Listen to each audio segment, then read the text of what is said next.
Welcome to the deep dive. Okay, so today, grab your magnifying glasses, maybe put on a metaphorical trench coat, because we're basically becoming junior mushroom detectives. Yeah, sounds about right. Yeah, we've got this really fascinating case file straight from the forest floor near Lake Margarethe up in Michigan. Classic spot. Totally. And our mission, if you choose to accept it, well, it's simple, but maybe a little dangerous, mycologically speaking. Always a bit of danger when you're dealing with unknown fungi. Exactly. We've taken this stack of field notes, some really detailed photos, and key scientific questions to try and solve the mystery of these suspects. You know, the ones under the pines, the ones on the rotting logs. Right. So yeah, this is a proper deep dive into fungal ID, a bit of chemistry, and why, honestly, documenting everything is like the difference between dinner and disaster. That's absolutely spot on. And what's really striking here is how quickly you can get overwhelmed, right? Information overload is real. Oh, yeah. If you just glance at, say, color or the general shape, you're probably going to get lost pretty fast. Yeah. The only way, the only reliable way to cut through all that noise, all that natural variation, is solid detective work. Meaning detailed notes, knowing the exact habitat, and getting that one crucial piece of evidence you just can't skip. Yeah. The store print. It's non-negotiable. Okay, let's get into it then. Suspect number one, this is the big one, the flashy one in the file. Amanita muscaria var, guessowii, bright yellow cap. Ah, the classic. Found standing right there under the pines near the lake. It's just, visually, it's stunning, but it also kind of screams danger, doesn't it? It absolutely does. And that danger signal, it's pure chemistry. Right. When these mushrooms are fresh, picked right out of the ground, they're loaded with ibotenic acid. And that's the bad stuff. That's the bad stuff. It's an unpleasant compound, causes intense nausea, muscle twitching, general toxicity. Eating them fresh, unprocessed, that's incredibly risky business. So, okay, if that's the starting point, and it's clearly nasty, how do we get from there to, well, the historical uses and the effects people talk about? Where's the connection? See, this is where it gets really interesting, chemically speaking. The whole point of preparing this mushroom, whether you're talking about Siberian shamans historically or, a lab scientist today, is to trigger a specific chemical reaction. Oh, dear. It's called decarboxylation. Yeah. Fancy word. But it basically means a chemical conversion process. It transforms that nasty ibotenic acid into muscimol. Okay, muscimol. That's the compound people associate with the sedative, maybe dreamlike effects, right? Exactly. That's the one. So wait a minute, the drying.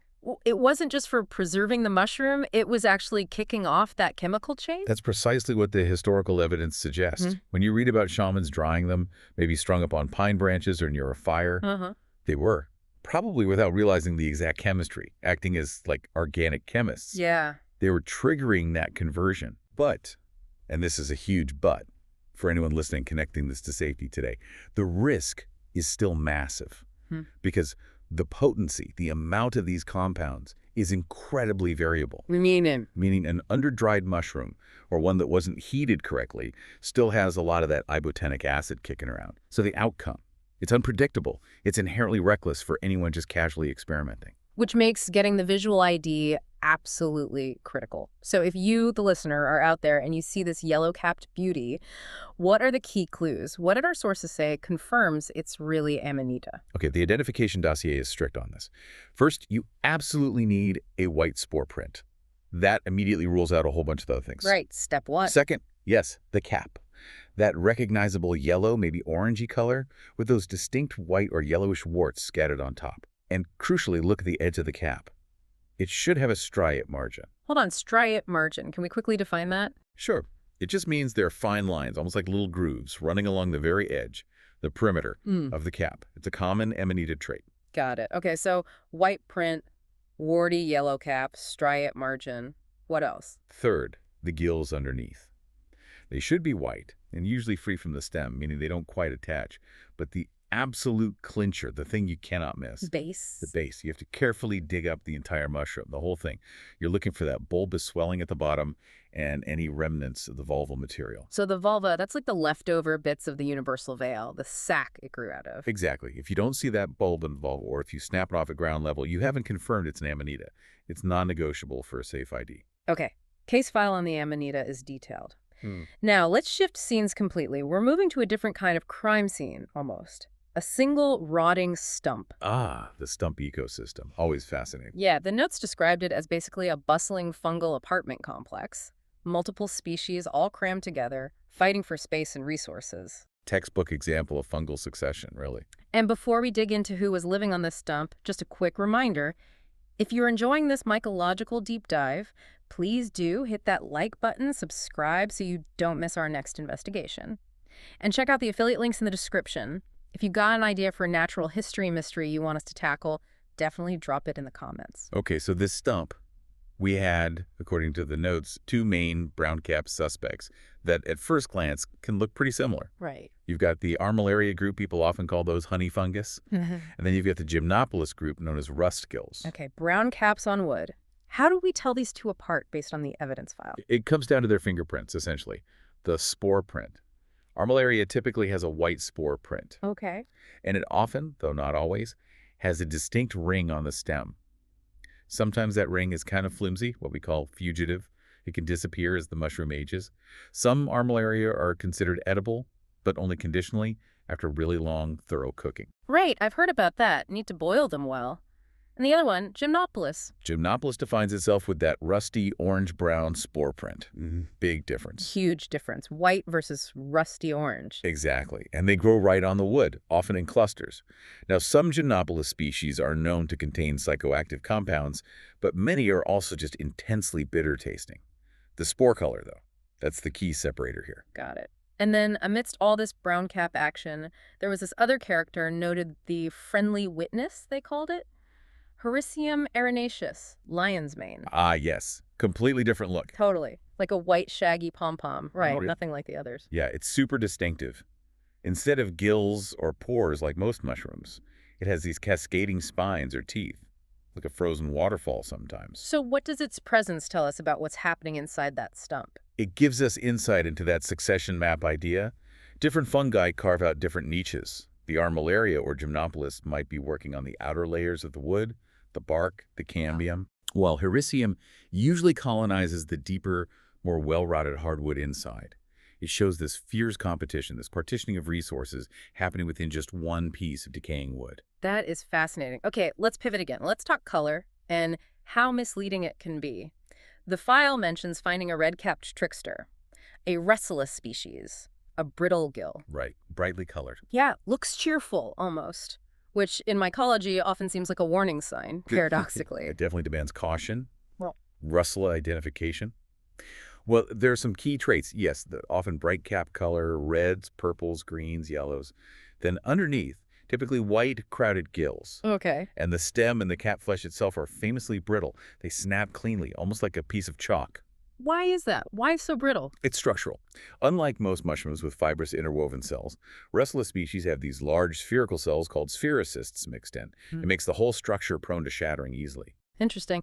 Now, the source material brought up that kind of necessary but definitely risky traditional field ID method for russellas, the taste test. Ah, yes. The nibble and spit test. It's controversial and definitely not for beginners. Explain how it's supposed to work, though, for identifying russellas specifically. The traditional method, only for differentiating russula species you've already strongly identified as russula based on other features, involves breaking off a tiny piece of the cap flesh. Tiny. Right. Briefly chewing it on the tip of your tongue, just to taste it, and then immediately spitting it all out. Rinse your mouth thoroughly afterwards. No swallowing. Okay. And the taste tells you what? If it's acrid, meaning sharp, burning, peppery, irritating on the tongue, it's considered inedible or toxic. That often points to things like the sickener Wrestler emetica.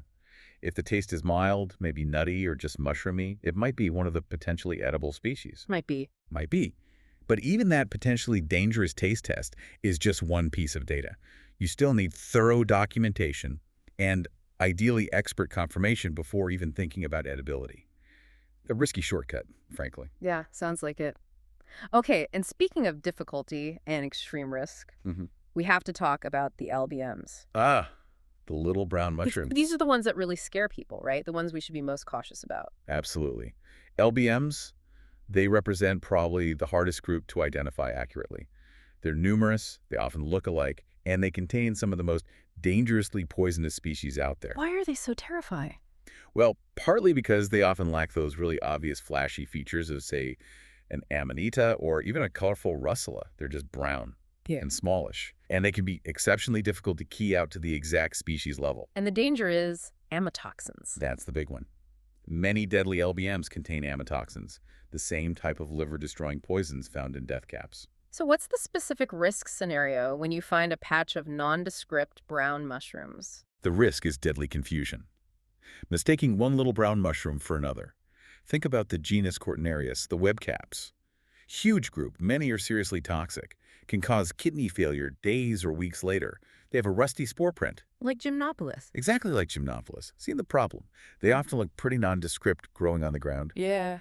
But the truly terrifying mix-up involves species like Gallerina marginata. The funeral bell. That's the one, deadly, contains amatoxins. It grows on wood. It's brown. It often has a ring. Mm-hmm.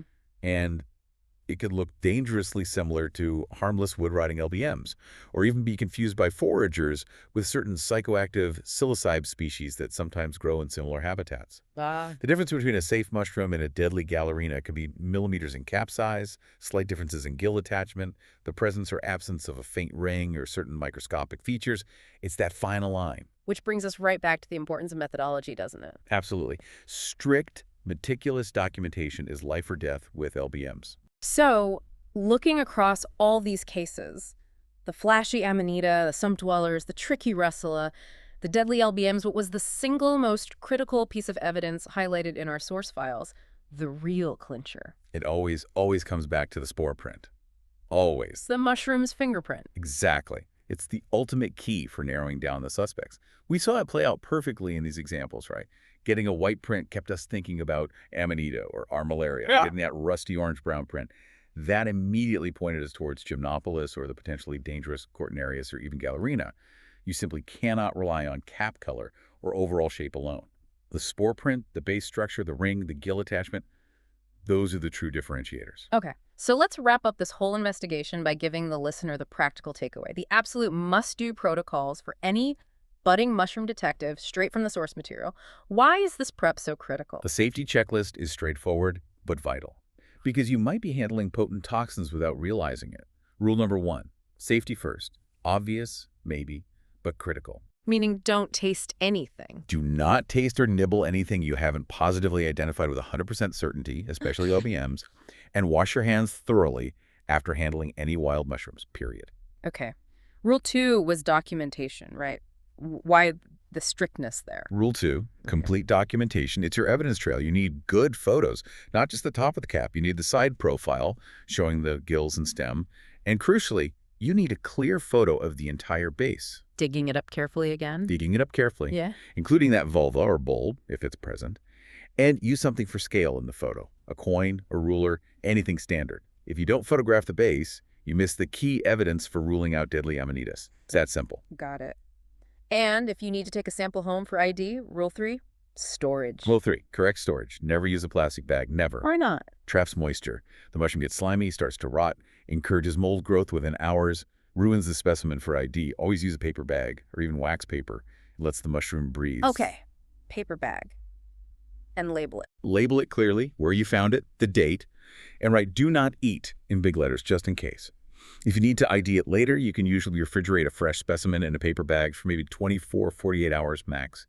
And the final, ultimate safety measure, the emergency contact. Yes, everyone should know this. If accidental ingestion happens or even suspected ingestion, don't wait.